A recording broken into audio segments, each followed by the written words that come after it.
أعوذ بالله من الشيطان الرجيم. بسم الله الرحمن الرحيم. ربما يود الذين كفروا لو كانوا مسلمين ذرهم يأكلوا ويتمتعوا ويلههم الأمل فسوف يعلمون. وما أهلكنا من قرية إلا ولها كتاب معلوم ما تسبق من أمة أجلها وما يستأخرون. وقالوا يا أيها الذي نزل عليه الذكر إنك لمجنون لو ما تأتينا بالملائكة إن كنت من الصادقين ما ننزل الملائكة إلا بالحق وما كانوا إذا منظرين إنا نحن نزلنا الذكر وإنا له لحافظون. ولقد أرسلنا من قبلك في شيع الأولين وما يأتيهم من رسول إلا كانوا به يستهزئون كذلك نسلكه في قلوب المجرمين لا يؤمنون به وقد خلت سنة الأولين ولو فتحنا عليهم بابا من السماء فظلوا فيه يعرجون لقالوا إنما سكرت أبصارنا بل نحن قوم مسحورون ولقد جعلنا في السماء بروجا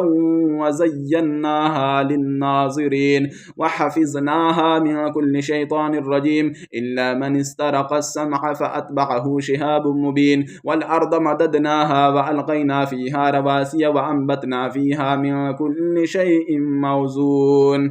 وجعلنا لكم فيها معايش ومن لستم له برازقين وإن من شيء إلا عندنا خزائنه وما ننزله إلا بقدر معلوم وأرسلنا الرياح لواقح فأنزلنا من السماء ماء فأسقيناكموه وما أنتم له بخازنين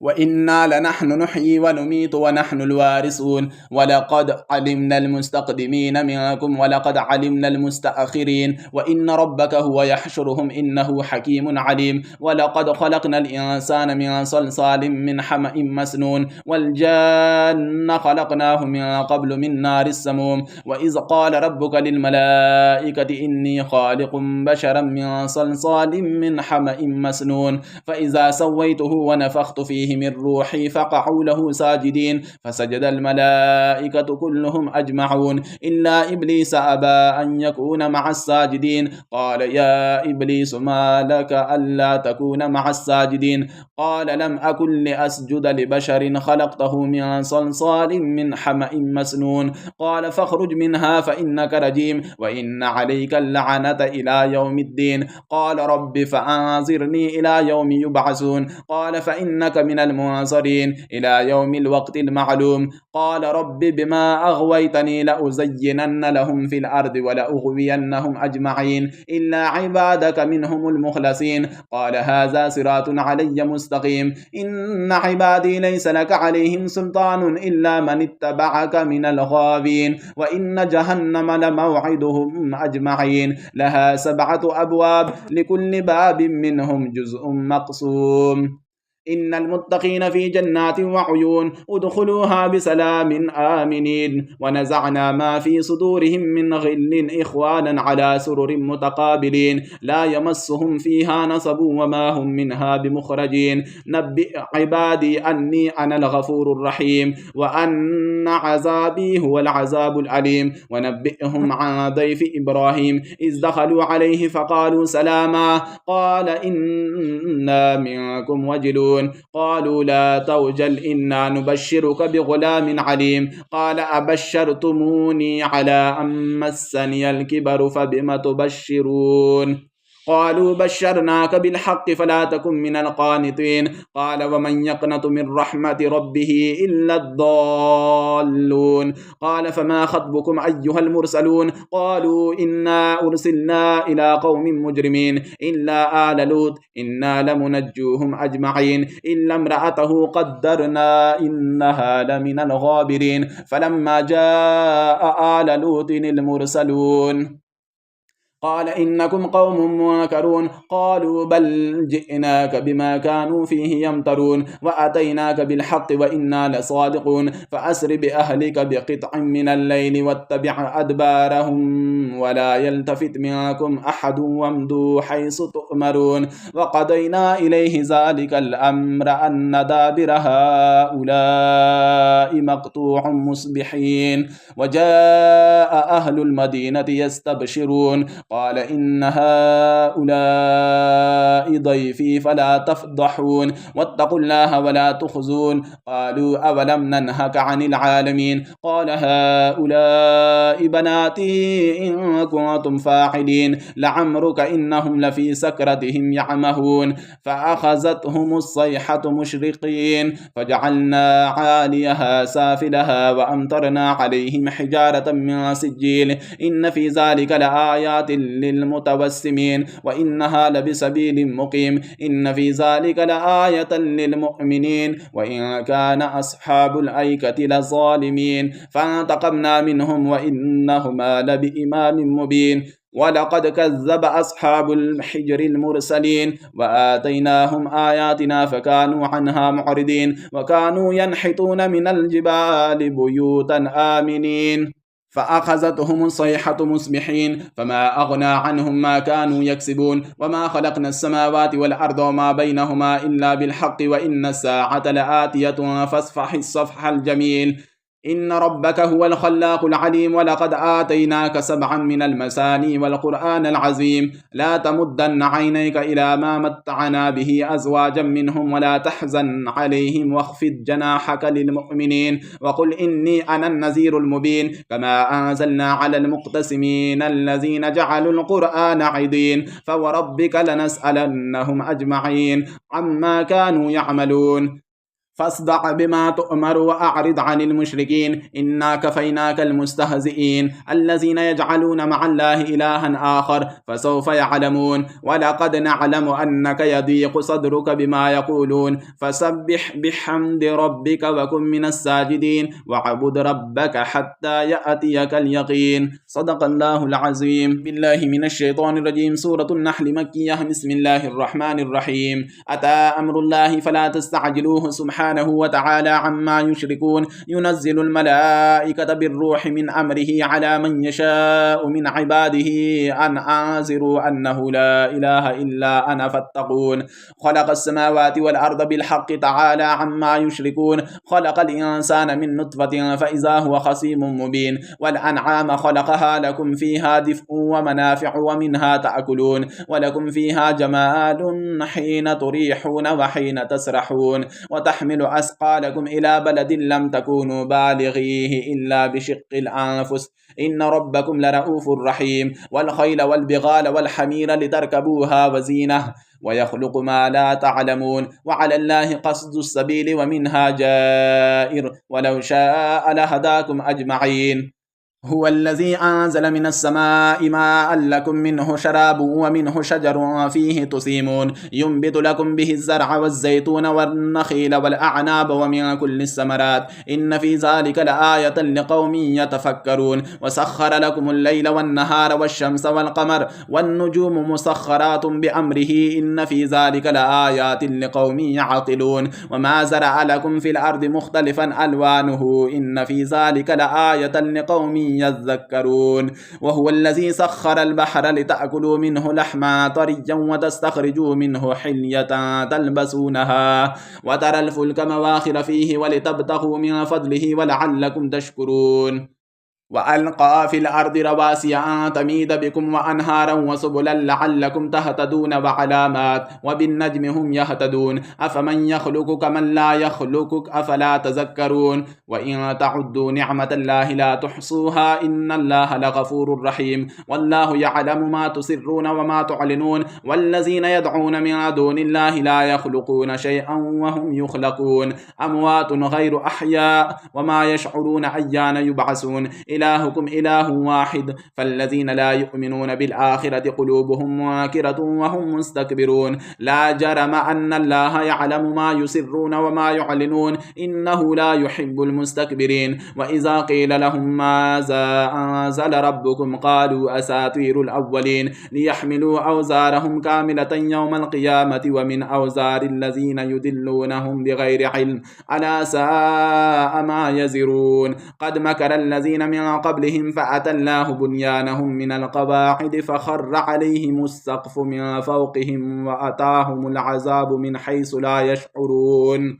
ثم يوم القيامة يخزيهم ويقول أين شركائي الذين كنتم تشاقون فيهم قال الذين أوتوا العلم إن الخزي اليوم والسوء على الكافرين الذين تتوفاهم الملائكة ظالمي أنفسهم فألقوا السلم ما كنا نعمل من سوء بلى إن الله عليم بما كنتم تعملون فادخلوا أبواب جهنم خالدين فيها فلبئس مثوى المتكبرين وقيل للذين اتقوا ماذا أنزل ربكم قالوا خيرا للذين أحسنوا في هذه الدنيا حسنة ولدار الآخرة خير ولنعم دار المتقين جنات عدن يدخلونها تجري من تحتها الأنهار لهم فيها ما يشاءون كذلك يجزي الله المتقين الذين تتوفاهم الملائكة طيبين يقولون سلام عليكم ادخلوا الجنة بما كنتم تعملون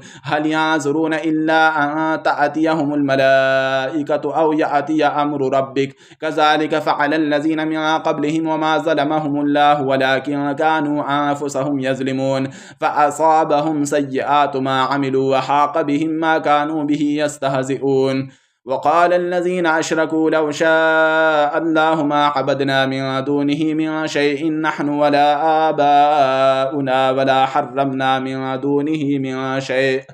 كذلك فعل الذين من قبلهم فهل على الرسل إلا البلاغ المبين ولقد بعثنا في كل أمة رسولا أن اعبدوا الله واجتنبوا الطاغوت فمنهم من هدى الله ومنهم من حقت عليه الضلالة فسيروا في الأرض فانظروا كيف كان عاقبة المكذبين إن تحرص على هداهم فإن الله لا يهدي من يضل وما لهم من ناصرين وأقسموا بالله جهد أيمانهم لا يبعث الله من يموت بلى بعدا عليه حقا ولكن أكثر الناس لا يعلمون ليبين لهم الذي يختلفون فيه وليعلم الذين كفروا أنهم كانوا كاذبين إنما قولنا لشيء إذا أردناه أن نقول له كن فيكون والذين هاجروا في الله من بعد ما ظلموا لنبوئنهم في الدنيا حسنة ولأجر الآخرة أكبر لو كانوا يعلمون الذين صبروا وعلى ربهم يتوكلون وما أرسلنا من قبلك إلا رجالا نوحي إليهم فاسألوا أهل الذكر إن كنتم لا تعلمون بالبينات والزبر وأنزلنا إليك الذكر لتبين للناس ما نزل إليهم ولعلهم يتفكرون أفأمن الذين مكروا السيئات أن يخسف الله بهم الأرض أو يأتيهم العذاب من حيث لا يشعرون أو يأخذهم في تقلبهم فما هم بمعجزين أو يأخذهم على تخوف فإن ربكم لرؤوف رحيم أولم يروا إلى ما خلق الله من شيء يتفيأ ظلاله عن اليمين والشمائل سجدا لله وهم داخرون ولله يسجد ما في السماوات وما في الأرض من دابة والملائكة وهم لا يستكبرون يخافون ربهم من فوقهم ويفعلون ما يؤمرون وقال الله لا تتخذوا إلهين اثنين إنما هو إله واحد فإياي فارهبون وله ما في السماوات والأرض وله الدين واصبا أفغير الله تتقون وما بكم من نعمة فمن الله ثم إذا مسكم الضر فإليه تجأرون ثم إذا كشف الضر عنكم إذا فريق منكم بربهم يشركون ليكفروا بما آتيناهم فتمتعوا فسوف تعلمون ويجعلون لما لا يعلمون نصيبا مما رزقناهم تالله لتسألن عما كنتم تفترون ويجعلون لله البنات سبحانه ولهم ما يشتهون وإذا بشر أحدهم بالأنثى ظل وجهه مسودا وهو كظيم يتبارى من القوم من سوء ما بشر به أيمسكه على هون أم يدسه في التراب ألا ساء ما يحكمون للذين لا يؤمنون بالآخرة مثل السوء ولله المثل الأعلى وهو العزيز الحكيم ولو يؤاخذ الله الناس بظلمهم ما ترك عليها من دابة ولكن يؤخرهم إلى أجل مسمى فإذا جاء أجلهم لا يستأخرون ساعة ولا يستقدمون ويجعلون لله ما يكرهون وتصف ألسنتهم الكذب أن لهم الحسنى لا جرم أن لهم النار وأنهم مفرطون تالله لقد أرسلنا إلى من قبلك فزين لهم الشيطان أعمالهم فهو وليهم اليوم ولهم عذاب أليم وما أنزلنا عليك الكتاب إلا لتبين لهم الذي اختلفوا فيه وهدى ورحمة لقوم يؤمنون والله أنزل من السماء ماء فأحيا به الأرض بعد موتها إن في ذلك لآية لقوم يسمعون وإن لكم في الأنعام لعبرة نسقيكم مما في بطونه من بين فرس ودم لبنا خالصا سائغا للشاربين ومن ثمرات النخيل والأعناب تتخذون منه سكرا ورزقا حسنا إن في ذلك لآية لقوم يعقلون وأوحى ربك إلى النحل أن اتخذي من الجبال بيوتا ومن الشجر ومما يعرشون ثم كلي من كل الثمرات فاسلكي سبل ربك ذللا يخرج من بطونها شراب مختلف ألوانه فيه شفاء للناس إن في ذلك لآية لقوم يتفكرون والله خلقكم ثم يتوفاكم ومنكم من يرد إلى أرذل العمر لكي لا يعلم بعد علم شيئا إن الله عليم قدير والله فضل بعضكم على بعض في الرزق فما الذين فضلوا براد رزقهم على ما ملكت أيمانهم فهم فيه سواء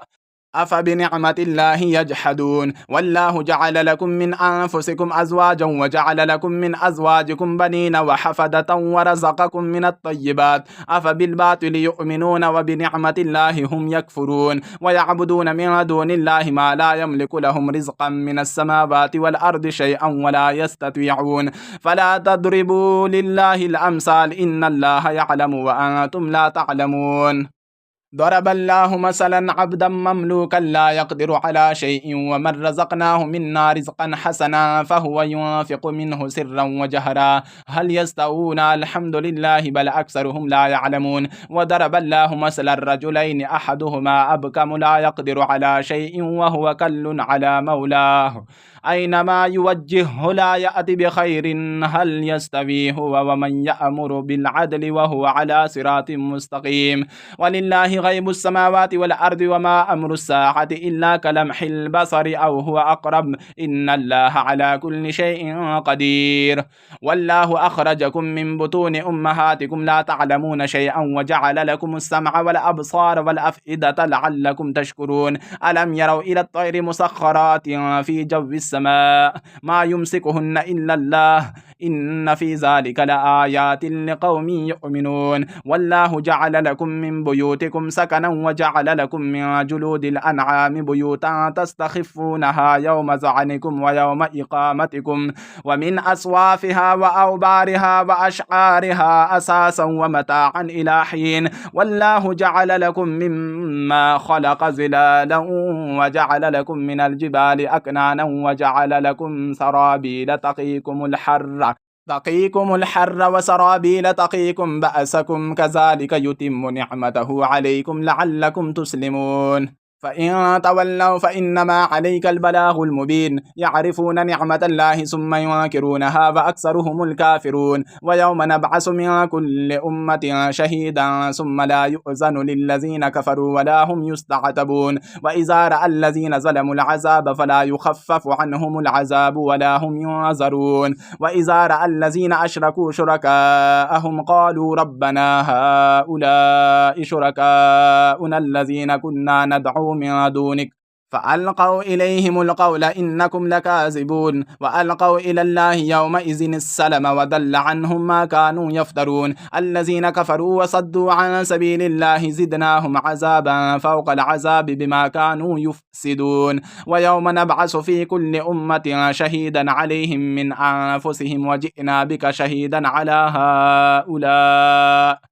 ونزلنا عليك الكتاب تبيانا لكل شيء وهدى ورحمة وبشرى للمسلمين. إن الله يأمر بالعدل والإحسان وإيتاء ذي القربى وينهى عن الفحشاء والمنكر والبغي يعظكم لعلكم تذكرون. وأوفوا بعهد الله إذا عاهدتم ولا تنقضوا الأيمان بعد توكيدها وقد جعلتم الله عليكم كفيلا إن الله يعلم ما تفعلون. ولا تكونوا كالتي نقضت غزلها من بعد قوة أنكاسا تتخذون أيمانكم دخلا بينكم أن تكون أمة هي أربى من أمة إنما يبلوكم الله به وليبينن لكم يوم القيامة ما كنتم فيه تختلفون. ولو شاء الله لجعلكم أمة واحدة ولكن يدل من يشاء ويهدي من يشاء ولتسألن عما كنتم تعملون. ولا تتخذوا أيمانكم دخلا بينكم فتزل قدم بعد ثبوتها وتذوقوا السوء بما صددتم عن سبيل الله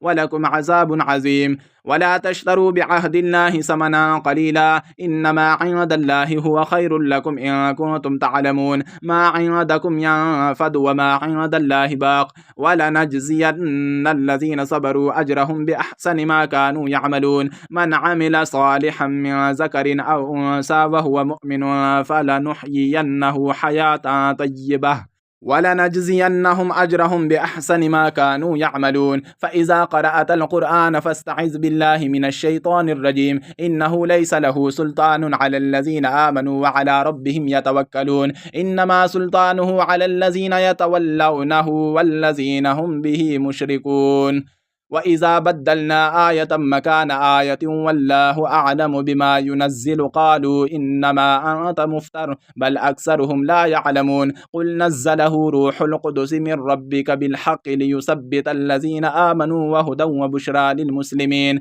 ولقد نعلم أنهم يقولون إنما يعلمه بشر لسان الذي يلحدون إليه أعجمي وهذا لسان عربي مبين. إن الذين لا يؤمنون بآيات الله لا يهديهم الله ولهم عذاب أليم. إنما يفتري الكذب الذين لا يؤمنون بآيات الله وأولئك هم الكاذبون. من كفر بالله من بعد إيمانه إلا من أكره وقلبه مطمئن بالإيمان ولكن من شرح بالكفر صدرا فعليهم غضب من الله ولهم عذاب عظيم. ذلك بأنهم استحبوا الحياة الدنيا على الآخرة وأن الله لا يهدي القوم الكافرين. أولئك الذين طبع الله على قلوبهم وسمعهم وأبصارهم وأولئك هم الغافلون. لا جرم أنهم في الآخرة هم الخاسرون. ثم إن ربك للذين هاجروا من بعد ما فتنوا ثم جاهدوا وصبروا إن ربك من بعدها لغفور رحيم. يوم تأتي كل نفس تجادل عن نفسها وتوفى كل نفس ما عملت وهم لا يظلمون. وضرب الله مثلا قرية كانت آمنة مطمئنة يأتيها رزقها رغدا من كل مكان فكفرت بأنعم الله فأذاقها الله لباس الجوع والخوف بما كانوا يصنعون. ولقد جاءهم رسول منهم فكذبوه فأخذهم العذاب وهم ظالمون. فكلوا مما رزقكم الله حلالا طيبا واشكروا نعمة الله إن كنتم إياه تعبدون. إنما حرم عليكم الميتة والدم ولحم الخنزير وما أهل لغير الله به فمن اضطر غير باغ ولا عاد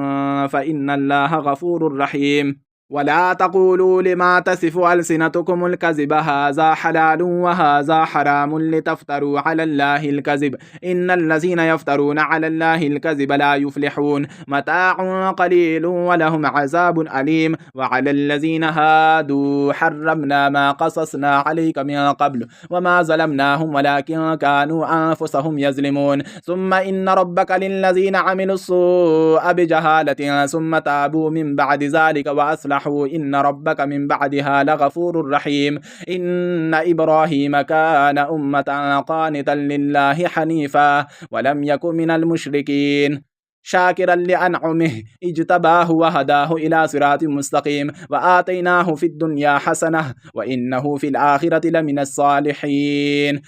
ثم أوحينا إليك أن اتبع ملة إبراهيم حنيفا وما كان من المشركين إنما جعل السبت على الذين اختلفوا فيه وإن ربك ليحكم بينهم يوم القيامة فيما كانوا فيه يختلفون ادع إلى سبيل ربك بالحكمة والموعظة الحسنة وجادلهم بالتي هي أحسن إن ربك هو أعلم بما ضل عن سبيله وهو أعلم بالمهتدين وإن عاقبتم فعاقبوا بمثل ما عوقبتم به ولئن صبرتم لهو خير للصابرين واصبر وما صبرك إلا بالله ولا تحزن عليهم ولا تك في ضيق مما يمكرون إن الله مع الذين اتقوا والذين هم محسنون صدق الله العظيم.